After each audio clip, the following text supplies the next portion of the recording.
Então, pessoal, bom dia a todos ou boa tarde, dependendo do horário que vocês estiverem assistindo essa videoaula. A aula de hoje vai ser sobre microbiologia dos alimentos, na qual o meu grupo é composto por 3 pessoas, por mim, Delzuíta dos Santos, George Damasceno e Kathleen Thaís.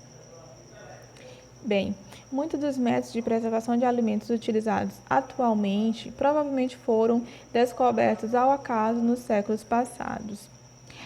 As pessoas nas culturas primitivas, elas observaram que carnes secas e peixes que passavam por um processo de cura, né, que fossem curados, eles resistiam ao processo de deteriorização, ou seja, eles duravam por mais tempo, não apodreciam rapidamente e serviam para um consumo mais duradouro, digamos assim.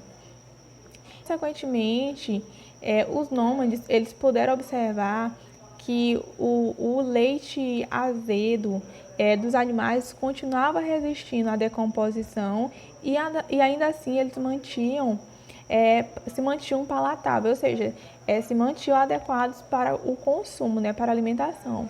E além disso, se o coalho do leite azedo fosse pressionado para remover o líquido e deixasse maturar, ele seria preservado de maneira mais eficiente e com sabor mais agradável. E através de observações, os fazendeiros aprenderam que se os grãos fossem mantidos secos, eles não mofariam. Como todos sabemos, né, que todos os alimentos, essas questões de grãos, feijão, soja, eles passam por um processo na qual eles são secos para que eles sejam posteriormente armazenados, né?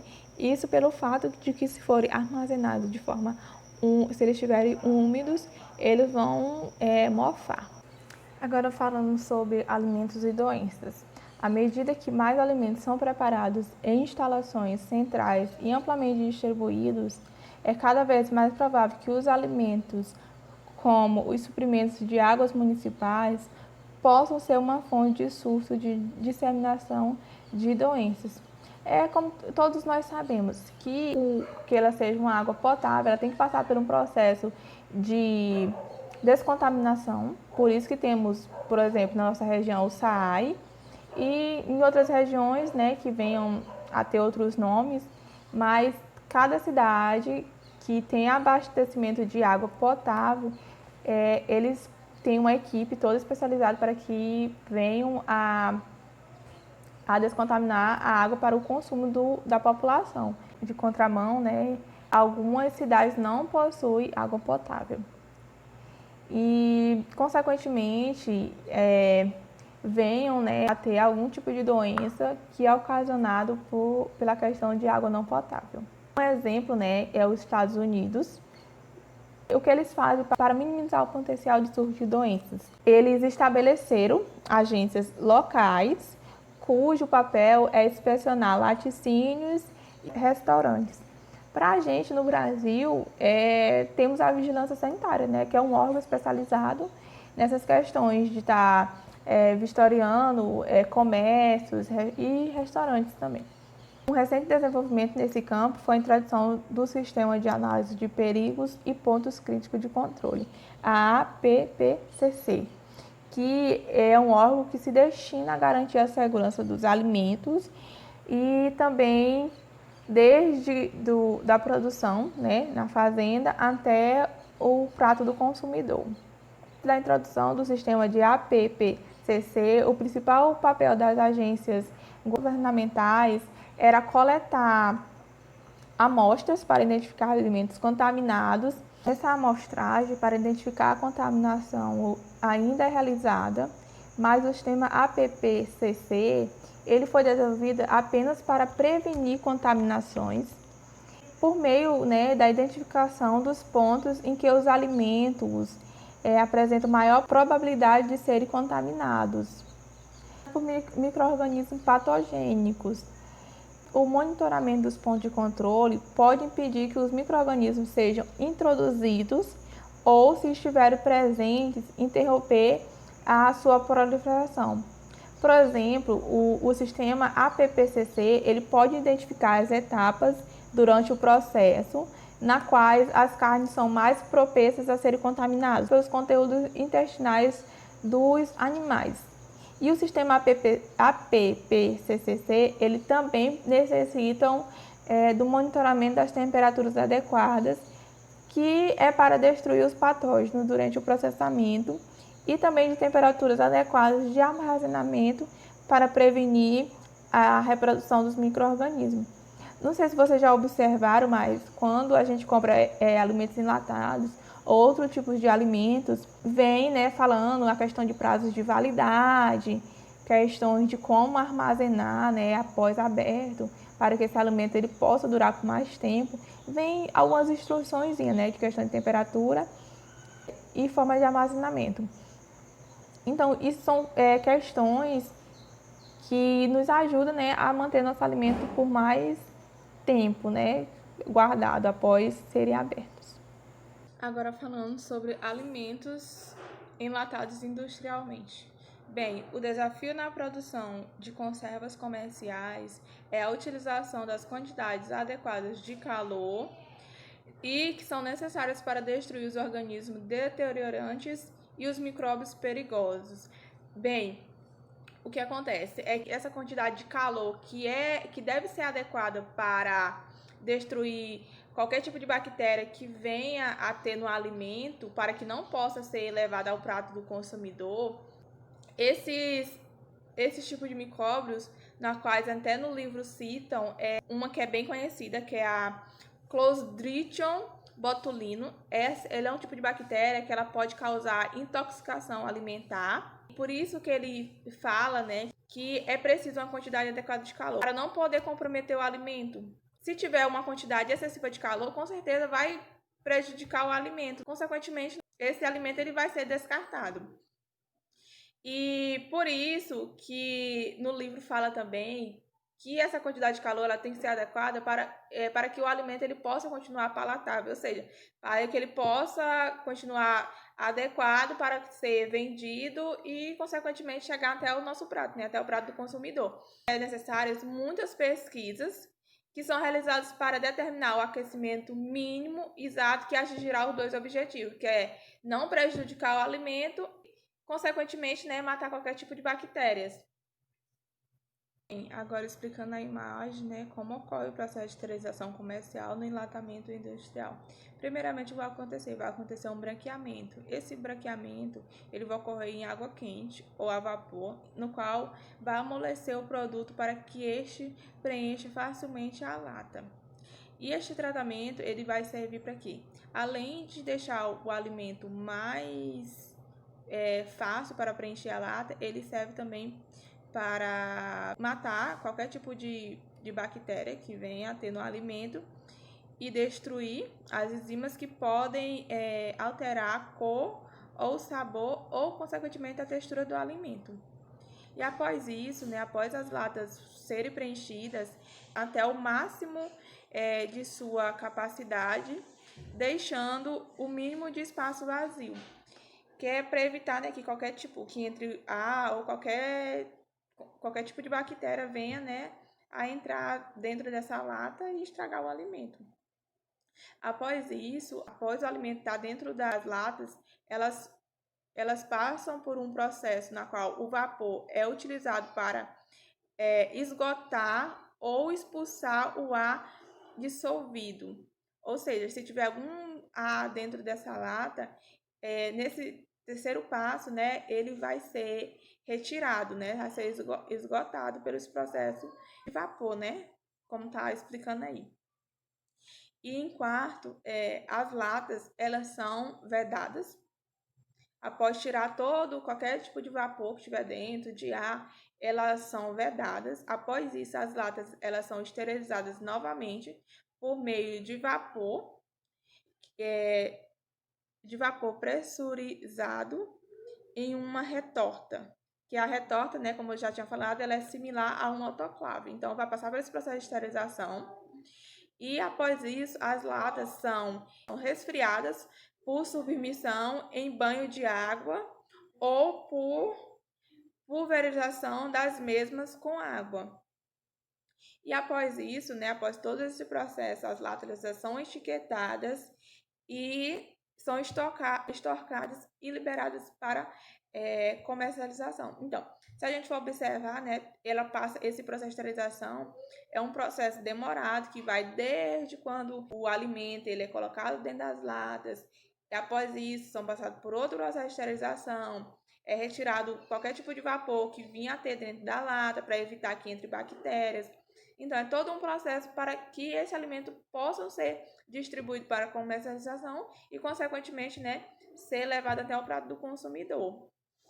Por isso também, não sei se vocês já ouviram falar, porque alimentos enlatados, se ele vier com qualquer tipo de amassado, alguma coisa, é recomendado não comprar, porque, consequentemente, ali é capaz de entrar qualquer tipo de bactéria e causar algum danos. Tem relatos de pessoas que comem algum tipo de alimento enlatado e às vezes vem algum tipo de bactéria e pode causar dano seríssimo à saúde, né, do consumidor. A deteriorização por acidez ela é causada por organismos termofílicos como Geobacillus stareothermophilus, encontrado no amido e em açúcares utilizados na preparação de alimentos. E muitas indústrias elas têm padrões para os números permitidos dessas bactérias termofílicas nas matérias-primas. E os dois tipos de deteriorização ocorrem apenas quando as latas são estocadas em temperaturas mais elevadas que os normais, e o que permite o crescimento de bactérias cujos os endosporos não são destruídos pelo processamento normal.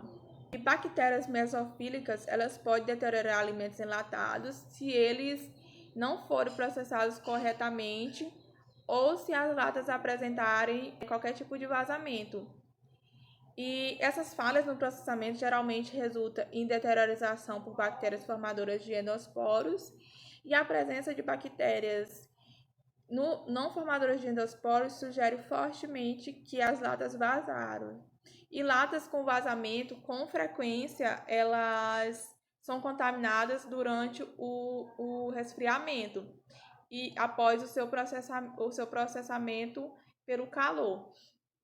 E as latas quentes, elas são pulverizadas com água e no resfriamento das latas, elas formam um vácuo em seu interior e a água externa ela pode ser sugada através de um buraco no selante amolecido pelo calor na tampa amassada.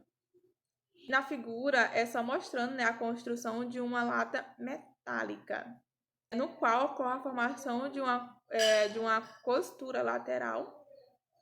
Após isso, ocorre um composto selante, que é para selar, né, essa abertura, e após isso ocorre a formação de uma costura dupla para cima ou para baixo. Isso serve, né, para que as bactérias contaminantes presentes na água de resfriamento não entrem na lata juntamente com a água. A deteriorização oriunda de falhas no processamento ou do vazamento da lata, ela pode produzir odores de putrefação, né, de podre mesmo, e pelo menos em alimentos com alto teor de proteínas.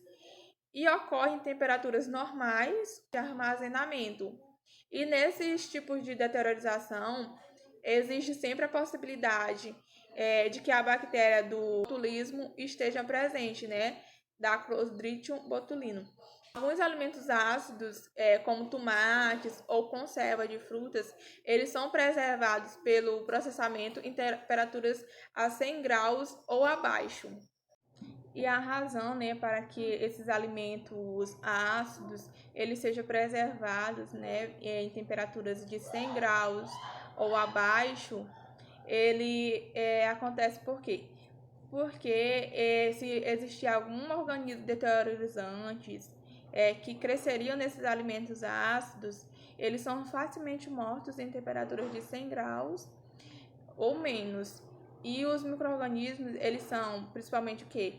Fungos filamentosos, leveduras e certas bactérias vegetativas.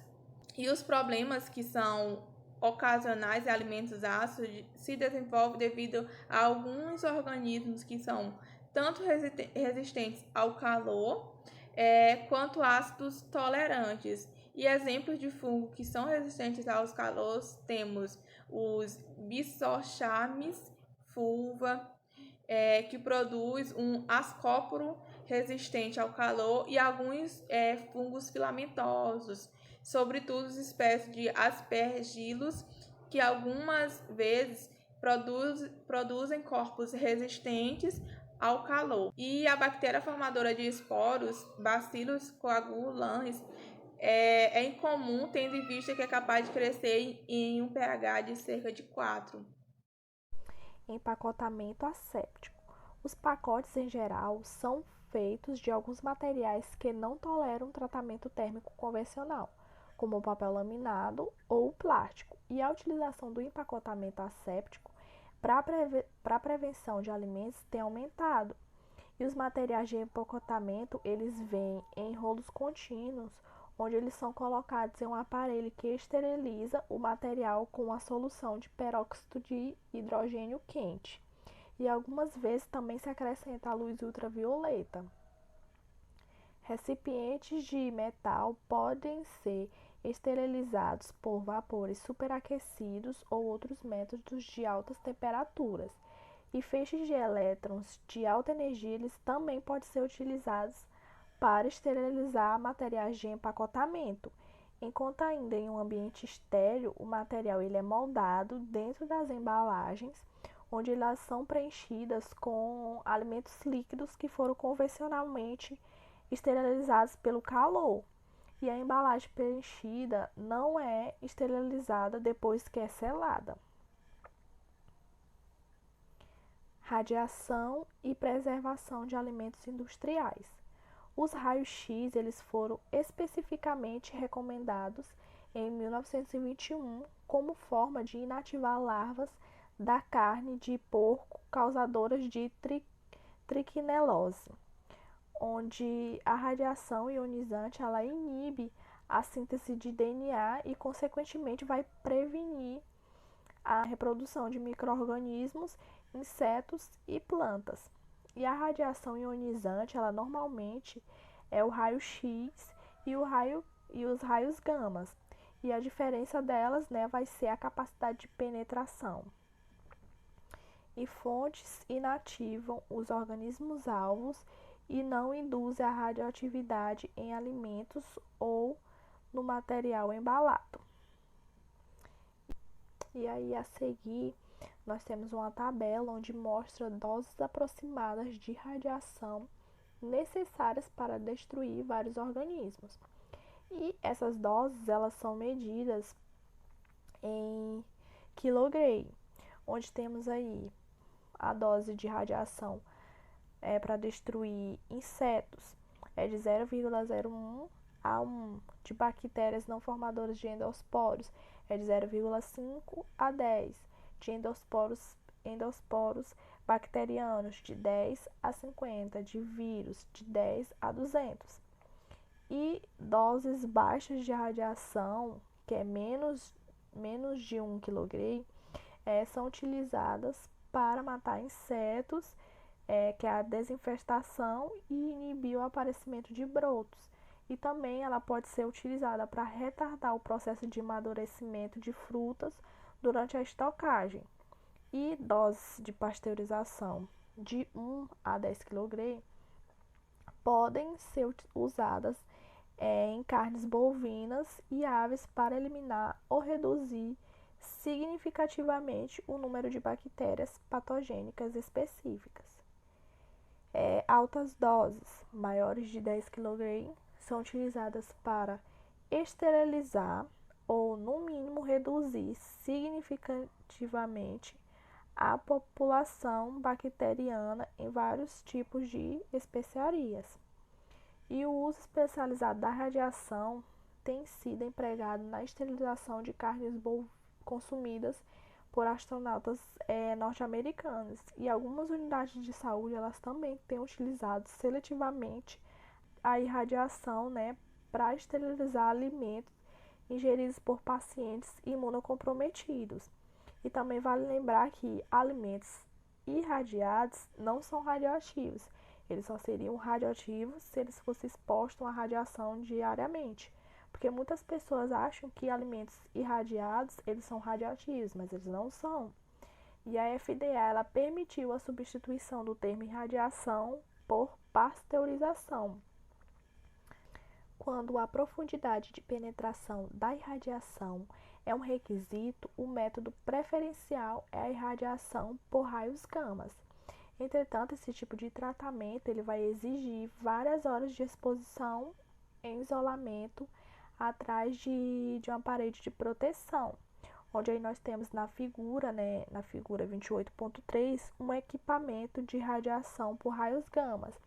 Nós vamos ter aí a blindagem, que é as paredes, que são utilizadas como uma blindagem. Nós vamos ter aqui os materiais, a ser irradiados. E aqui no meio nós temos fontes de irradiação erguidas no laboratório de estocagem para o período de processamento. E aí também nós vamos ter, uma esteira rolante para transportar o material para dentro e para fora da posição de processamento. Aceleradores de elétrons de alta energia são muito mais rápidos e esterilizam em poucos segundos, mas esse tratamento ele tem baixo poder de penetração e ele só vai ser indicado para carnes e bacons fatiados ou outros produtos que são finos, semelhantes a estes. E aí na figura 28.4 nós temos um acelerador de feixe de elétrons, onde aí nós vamos ter um canhão de elétrons, onde vai ter um canhão de elétrons que ele vai gerar um feixe de elétron que é acelerado com um longo tubo e ele é desviado por um magneto curvado, onde ele vai servir para desviar os elétrons de níveis indesejados, assim gerando um feixe de energia uniforme que ele vai aqui varrer o alvo para frente e para trás à medida que ele passa por ele, que o alvo passa por esse feixe. Preservação de alimentos por alta pressão. Um avanço recente no campo da preservação dos alimentos é a utilização de uma técnica de processamento de alta pressão, onde os alimentos embalados, como frutas, carnes finas e tiras de frango pré-cozidos, eles são submergidos em um tanque de água pressurizada. E a pressão dessa água ela pode alcançar 87 mil libras por polegadas ao quadrado, onde isso vai equivaler, por exemplo, a 3 elefantes em pé sobre uma moeda de 10 centavos. Para ver, como a pressão é muito grande. E esse processo ele vai eliminar muitas bactérias, como a salmonela e outras linhagens patogênicas de E. coli, interrompendo também muitas funções celulares. E também ele vai destruir micro-organismos não patogênicos que tendem a diminuir a vida útil dos produtos. E esse processo ele tem a vantagem de preservar as cores e os sabores dos alimentos melhor do que outros métodos e não gerar preocupações com relação aos efeitos da irradiação. Vamos falar agora sobre o papel dos micro-organismos na produção de alimentos. Os micro-organismos utilizados na produção de alimentos foram cultivados em culturas puras pela primeira vez no final do século XIX. Esse desenvolvimento rapidamente levou a um melhor entendimento das relações entre micro-organismos específicos e seus produtos e atividades. Por exemplo, uma vez que foi compreendido que certas leveduras, quando cultivadas em determinadas condições, poderiam produzir cervejas e que determinadas bactérias poderiam deteriorar esta cerveja, os cervejeiros puderam controlar melhor a qualidade do seu produto. Com isso, indústrias específicas tornaram-se ativas nas pesquisas em microbiologia e passaram a selecionar os micro-organismos por sua qualidade específica. A indústria cervejeira, por exemplo, passou a investir extensivamente no isolamento e na identificação de leveduras e selecionou assim aquelas que poderiam produzir mais álcool. Os micro-organismos têm um grande papel na produção de alimentos, que são comuns em nosso dia a dia, como por exemplo queijos, manteiga, iogurte, pães, bebidas alcoólicas, entre outros. Agora vamos relatar sobre a relação desses micro-organismos na produção desses alimentos. Primeiramente vamos falar sobre os queijos. Sabemos que existe uma grande variedade de queijos existentes no mundo, com mais diversas formas, cores, tamanhos e sabores. Estima-se que no mundo exista pelo menos 2.200 variedades de queijos. Embora exista muitos tipos de queijo, todos necessitam da formação de coalho, o qual pode ser separado da fração líquida principal, que é comumente conhecida como soro do leite. O coalho é constituído de uma proteína chamada de caseína e, em geral, é formada pela ação de uma enzima, renina, ou também conhecida como quimosina. Essa enzima é auxiliada pelas condições ácidas fornecidas por determinadas bactérias produtoras de ácidos lácticos. Essas bactérias elas vão fornecer os sabores e os aromas específicos dos produtos láticos que são produzidos a partir da fermentação e durante o processo de maturação. Os queijos geralmente são classificados por sua consistência, que é produzida durante o processo de maturação. Quanto maior a perda de umidade e mais compacto for o coalho, mais firme vai ser o queijo. Os queijos são classificados basicamente em queijos firmes, semi-macios e macios. Essa rigidez, como falei anteriormente, vai ser determinada pelo tempo de maturação e por micro-organismos específicos. Outras características como coloração ou alguns buracos existentes em determinados tipos de queijos são determinados por micro-organismos específicos. Dando continuidade, vamos falar agora sobre outros produtos lácteos.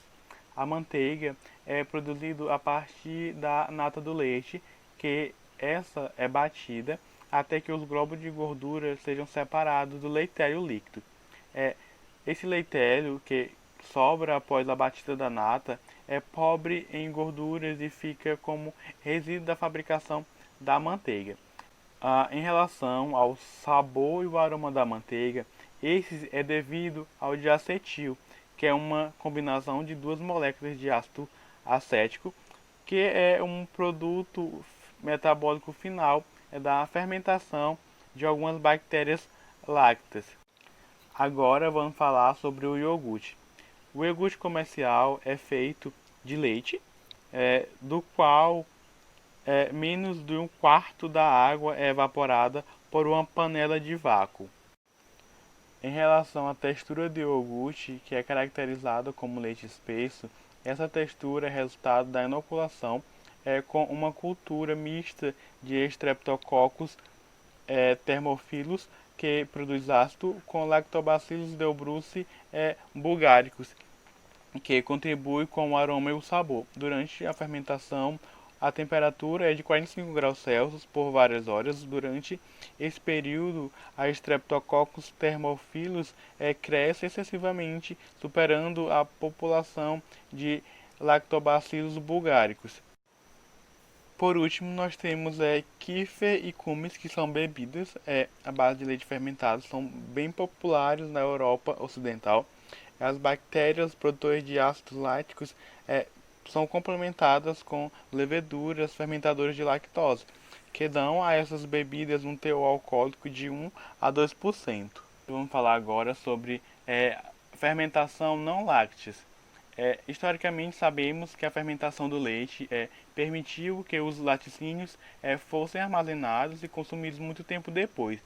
Outros tipos de fermentação microbianas foram usadas para tornar certas plantas comestíveis. Como exemplo, nós podemos citar a produção de chocolate, onde os povos pré-colombianos da América Central e América do Sul aprenderam a fermentar esses grãos antes de consumi-los. Os produtos microbianos liberam e produzem o sabor e o aroma do chocolate. Os micro-organismos também são utilizados na cozinha, principalmente na produção de pães. Os açúcares que são presentes na massa do pão são fermentados pelas leveduras. A principal espécie de levedura utilizada na fermentação do pão é a Saccharomyces cerevisiae. Essa mesma espécie também é utilizada na produção de cervejas a partir de grãos e na fermentação do vinho a partir da uva.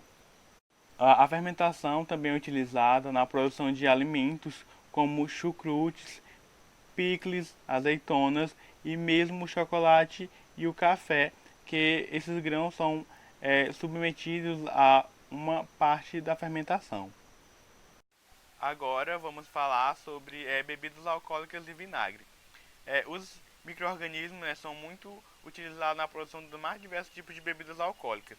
Como, por exemplo, nós podemos citar a produção de cervejas, que é feita a partir da fermentação do amido ou de cereais por leveduras. Em alguns tipos de cerveja, as leveduras não conseguem fermentar diretamente o amido. Esse amido dos grãos devem ser convertidos em glicose e maltose, que podem ser fermentadas por leveduras em etanol e dióxido de carbono. Essa conversão é chamada de maltagem. Podemos citar também como exemplo o sake, que é o vinho branco do arroz japonês.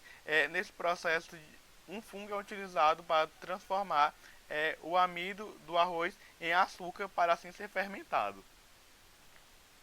Agora vamos dar um maior destaque para a produção de vinhos. Os vinhos são produzidos a partir de frutas, comumente uvas, que contêm açúcares que as leveduras podem utilizar diretamente para a fermentação. Nesse caso, a maltagem é desnecessária. As bactérias ácido-láticas são importantes quando o vinho é feito de uvas, que são especialmente ácidos devido à alta concentração de ácido málico. Esse processo é chamado de fermentação málica, que essas bactérias elas convertem o ácido málico em ácido lático mais fraco. Os vinhos com base de uva normalmente não necessitam da adição de açúcares, mas outros feitos de outras frutas devem ser suplementares para garantir assim produção suficiente de álcool. Produtores que deixam o vinho exposto ao ar percebem que ele azeda devido ao crescimento de bactérias aeróbicas que convertem o etanol do vinho em ácido acético. O resultado é o vinagre, que é obtido exclusivamente da fermentação acética do vinho. A palavra vinagre até significa vinho azedo, e nada mais é do que o produto da transformação em álcool em ácido acético por bactérias acéticas. Agora tem um esquema abaixo que mostra o processo de fabricação de vinho. No exemplo, nós trazemos a fabricação de vinho tinto. É importante ressaltar que esse processo pode variar de acordo com o tipo de vinho. Primeiramente, as uvas são colhidas e separadas. Posteriormente, essas uvas são esmagadas e descascadas. Logo depois é feita a adição de sulfato para matar fungos e bactérias indesejadas. Depois tem a adição de leveduras, iniciando assim o processo de fermentação. O tempo de fermentação vai variar de acordo com o tipo de uva. Após a fermentação ocorre a prensagem, que vai separar o vinho das partículas sólidas. Com isso, vai ocorrer o processo de clarificação, que vai deixar o vinho mais claro e límpido. Esse processo ocorre em latões de decantação. Logo após, o vinho é filtrado e armazenado em barris, iniciando assim o processo de envelhecimento, e posteriormente esses vinhos são engarrafados.